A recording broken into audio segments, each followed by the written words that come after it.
আলহামদুলিল্লাহ, খুবই ভালো একটা সংবাদ নিয়ে আসছি, শেয়ার করবেন। আমি চাই ইরানের নিউজগুলা, বাংলাদেশের অনেক মানুষ ইরান সম্পর্কে ভালো জানতেন না। আমি গত 2 থেকে 3 বছর এই নিউজগুলো করছি, আপনাদের কাছে যাচ্ছে, অনেকেই পছন্দ করছেন।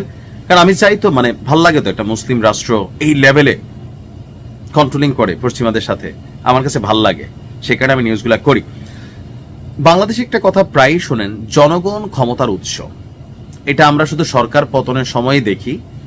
সারা পৃথিবীতে যখন সরকার পতন হয়, নির্বাচন হয়, নির্বাচনে জনগণ ক্ষমতার উৎস এটা হয় না। আমরা টাকা খাই, সিঙ্গারা খাই, লুঠুস খাই, আমরা অনেক কিছু খাই, যার কারণে জনগণ আসলে স্বেচ্ছায় যে ভোট দেই সবসময় তা না, আমরা সিস্টেমিকলি কন্ট্রোল হই। অনেকে যখন বাংলাদেশ এবং ইরানের প্রেক্ষাপটটা আনেন, আওয়ামী লীগ সরকারের পতনের পিছনে একটা প্রধান কারণ ছিল, পতনের আগ পর্যন্ত সারা বাংলাদেশে কোটি কোটি আওয়ামী লীগ ছিল, কিন্তু যখন সরকার বিরোধী বিক্ষোভ শুরু হইল, তখন আওয়ামী লীগের পক্ষে মাঠে নেমে প্রটেস্ট করবে বড় আকারে, লক্ষ লক্ষ লোক জমায়েত করবে, এটা আওয়ামী লীগ পারে নাই।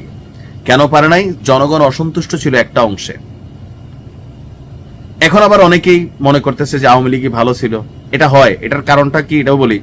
একটা সরকার যখন টানা ক্ষমতায় থাকে, যেই সরকার, এই যে আজকে বিএনপির খুব ফেরেশতা মনে হচ্ছে, কিন্তু বিএনপি তো 2008-09 বিএনপি হারছে না, ভালো হারছে। কেন হারছে? যখন আপনি রানিং ক্ষমতা থাকবেন, আপনার দোষটাই তো চোখে পড়বে, মনে হবে আগেরটা ভালো ছিল। এটার মেনটা হচ্ছে যে আমরা ভালো হয়ে যাচ্ছি তা না, আপনি মনে করতেছেন নাইমের বিপরীতে শাহিম ভালো, আবার শাহিম বসলে শাহিমের বিপরীতে নাইম ভালো। কারণ কোথাও না কোথাও আমরা কেউই ভালো না, তবে আমরা ভালোটা চাই, সবাই পরিবর্তন হোক, দেশের জন্য দরকার। আজকে ইরানের রাজধানী তেহরানে হাজার হাজার লক্ষ লক্ষ মানুষ রাজপথে নেমে আসছে, আর তাদের নেতৃত্ব দিচ্ছে কে জানেন? পাটা লাগে বুকের, এটা হচ্ছে ইরানের প্রেসিডেন্ট মাসুদ পেজেশকিয়ান। দেখেন কত বড় ঘটনা ঘটছে সেখানে, তারপরেও প্রেসিডেন্টের সাহস আছে যে আমি মাঠে নামলে মানুষ আসবে। আসছে তো, আশ্চর্যজনক বিষয়, গতি বাইরে গেছে না? অবশ্যই পারছে। এই সরকারপন্থীকে একটা টিম আছে না, আওয়ামী লীগ সরকার মধ্যে আওয়ামী লীগের নেতাকর্মীরা ছিল না, তো তারা কেন সাহস পেল না? কারণ নেতাই তো নাই। 5ই আগস্টের পরে জানলাম আগের থেকে অনেকে ভাগা শুরু করছে, কারণ বুঝতেছিল পতন হবে। কিন্তু ইরান সাহস নিয়ে দাঁড়ায় আছে, কারণ তাদের মধ্যে এইটা আইডিয়া আছে যে জনগণ আপাতত ভুল বুঝে গেছে, তাদেরকে বিভ্রান্ত করা হয়েছে, আমরা বুঝাইলে, মাঠে দাঁড়াইলে আমরা টিকবো। এই কারণে কিন্তু টিকে যাচ্ছে। ইরানের কিন্তু পতন হবে না ইনশাল্লাহ, আমি যা দেখতেছি। রাজধানী তেহরানে এক বিশাল সরকারপন্থী সমাবেশ হয়েছে, আর এখানে যোগ দিয়েছেন প্রেসিডেন্ট মাসুদ পেজেশকিয়ান।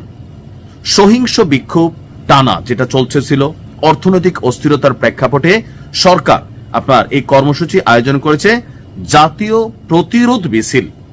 অর্থাৎ জনগণের এক অংশ যারা পশ্চিমা কর্তৃক কন্ট্রোলিং হচ্ছে, তাদেরকে প্রতিরোধ করতে হবে রাষ্ট্রের জন্য।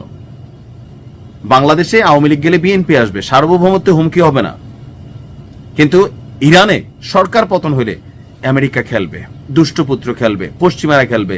জনগণকে বোঝে না, এত বছর দেখে নাই, দেখছে তো, বাট সাময়িক আবেগে অনেক কিছু ঘটাই দিছে। এই কারণেই জাতীয় প্রতিরোধ মিছিল তারা আয়োজন করছে, আমাকে সফল হইতেছে। আল জাজিরা বলছে ইরানের বিভিন্ন শহরে, যে শহরগুলোতে আন্দোলন ছড়িয়ে পড়ছিল, সেই শহরে সরকারপন্থীরা সমাবেশ শুরু করেছেন, এমনকি মানুষ জড়ো হচ্ছে। রাষ্ট্রীয় সংবাদ মাধ্যম প্রচারিত ভিডিওতে দেখা যায় তেহরানে এক বড় সমাবেশে মানুষের ব্যাপক উপস্থিতি। সেখানে সমাবেশ প্রেসিডেন্টে মাসুদ পেজেশকিয়ানকে মিছিলরত মানুষের সাথে হাঁটতে দেখা যায়, জাতীয় পতাকা হাতে থাকা নাগরিকদের সঙ্গে শুভেচ্ছা বিনিময় করতে দেখা যায়। পেজেশকিয়ান এই জাতীয় প্রতিরোধ মিছিলে অংশ নিতে দেশবাসীর প্রতি আহ্বান জানিয়েছিলেন। তো তার আহ্বানে কেন জনগণ নামলো? কোথাও না কোথাও জনগণ তাদেরকে পছন্দ করে। 45 বছর একটা সিস্টেম চলতেছে, তো এখন সবাই যদি বিক্ষোভ করতো তাহলে তো মানুষ রাস্তায় নামতো না। আর যখন মানুষ সরকারের পক্ষে রাস্তায় নামছে, তখন হয়ে গেল কি, জনগণ টু জনগণ প্রতিরোধ। এখানে তো সরকারের বিরুদ্ধে আপনি চাইতে পারবেন না। পুলিশ যখন গুলি চালায়, আপনি পুলিশকে টার্গেট করতে পারবেন, বাট একজন মানুষ যখন আরেকজন মানুষকে গুলি চালায়, এটার তো জবাবদিহিতা নাই সরকারের। বলতে পারবেন না যে সরকার। তারপরে বলা যায় সরকারি সন্ত্রাসী, সরকারি বাহিনী, তাদের দলীয় ক্যাডার, আমরা নানানভাবে ট্যাগ করতে পারবো। কিন্তু ক্যাডারও মানুষ চিনে, ভালো মানুষও চিনে। মানুষ তো একটা লোকাল এলাকার মানুষগুলো তো একজন আরেকজন চিনে। তো ওনার এই যে পরিকল্পনাটা, অর্থনৈতিক সংস্কারের ঘোষণা দেওয়া, আসেন বসি, কোথায় হচ্ছে আমাদের সমস্যা আমরা সর্ট আউট করি, বিদেশি কাউকে ডাইকেন না, এই কারণেই তিনি বসলেন। তিনি বললেন যে আমরা বিক্ষোভকারীদের কথা শুনতে প্রস্তুত, তবে দাঙ্গাবাজ এবং সন্ত্রাসীরা যেন কোন রকমের পরিস্থিতির সুযোগ নিয়ে দেশকে অস্থিতিশীল করতে না পারে, এদের জন্য এই প্রতিরোধের ডাক দিয়েছে। এটার নাম হচ্ছে নেতৃত্ব। আর এই নেতৃত্বের সাহসটা ভিতরে ছিল যে আমি ভালো কাজ করছি, মানুষ আমার জন্য রাস্তায় নামবে। পরিস্থিতি বদলায় যায় যখন জনগণ আপনার পাশে থাকে।